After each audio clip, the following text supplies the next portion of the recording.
بسم اللہ الرحمن الرحیم۔ آج ہم پڑھیں گے حروف مدہ۔ مدہ کے معنی ہے کھینچنا۔ حروف مدہ تین ہے: الف، واو، یا۔ الف سے پہلے زبر ہو الف مدہ ہوتا ہے، واو ساکن ہو اور اس سے پہلے پیش ہو واو مدہ ہوتا ہے، یا ساکن ہو اور اس سے پہلے زیر ہو یا مدہ ہوتی ہے۔ حروف مدہ کو ایک الف کے برابر کھینچ کر پڑھتے ہیں۔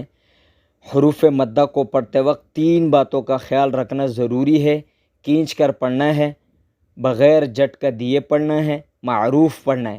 حروف مدہ پر وقف میں کوئی تبدیلی نہیں ہوگی۔ دوبارہ اس کو دیکھ لیجئے، حروف مدہ پر وقف میں کوئی تبدیلی نہیں ہوگی۔ کڑا زبر اور الف مدہ کے پڑھنے میں کوئی فرق نہیں ہے۔ کڑی زیر اور یا مدہ کے پڑھنے میں کوئی فرق نہیں ہے۔ الٹا پیش اور واو مدہ کے پڑھنے میں کوئی فرق نہیں ہے۔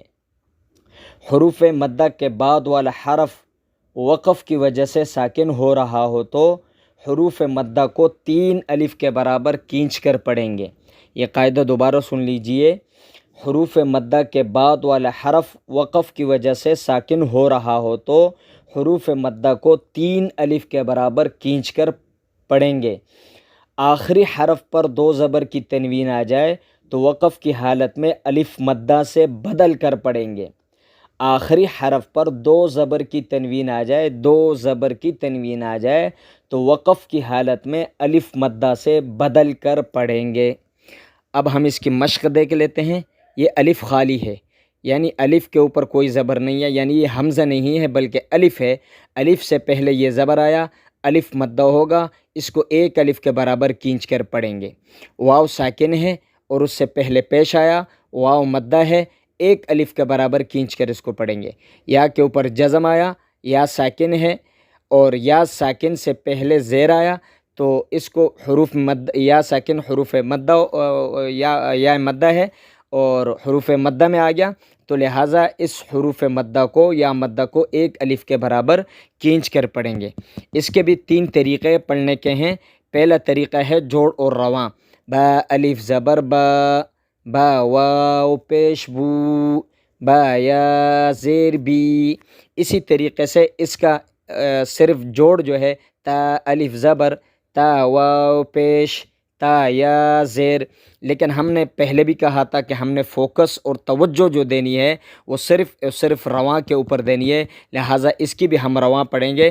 یاد رکھیے ایک الف کے برابر کھینچ کر پڑھیں گے: با، بو، بی، تا، تو، تی، ثا، ثو، ثی، حا، حو، حی، خا، خو، خی، را، رو، ری، زا، زو، زی، طا، طو، طی، ظا، ظو، ظی، فا، فو، فی، ہا، ہو، ہی، یا، یو، ی، آ، او، ای، جا، جو، جی، دا، دو، دی، را، ذو، ری، سا، سو، سی، شا، شو، شی، صا، صو،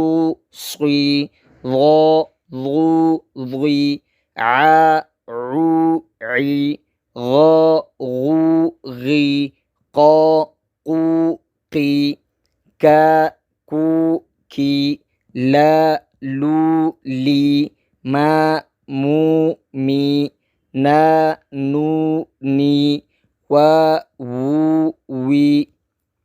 یہ تھا آج کا ہمارا سبق۔ انشاءاللہ ان سے منسلک حروف مدہ سے منسلک مدات کی تختی ہے۔ انشاءاللہ اگلے سبق میں ہم مدات کے سبق پڑھیں گے، اس کا الگ پلے لسٹ رہے گا۔ اس سے پہلے غنہ اور اس کے قواعد، تجوید اور اس کے قواعد، اس کی بھی الگ الگ پلے لسٹ ہے اور نورانی قاعدے کے حوالے سے 19 ویڈیوز موجود ہے، تو پہلے جا کر ان ویڈیوز کو بھی دیکھ لیجئے۔ انشاءاللہ قرآن حکیم آسانی سے سیکھنے کے لیے، پڑھنے کے لیے یہ آپ کے لیے اور ہم سب کے لیے مفید ثابت ہوگا۔ چینل کو سبسکرائب کیجئے، لائک کیجئے، شیئر کیجئے، اپنا ڈھیر سارا خیال رکھیے۔ اللہ حافظ۔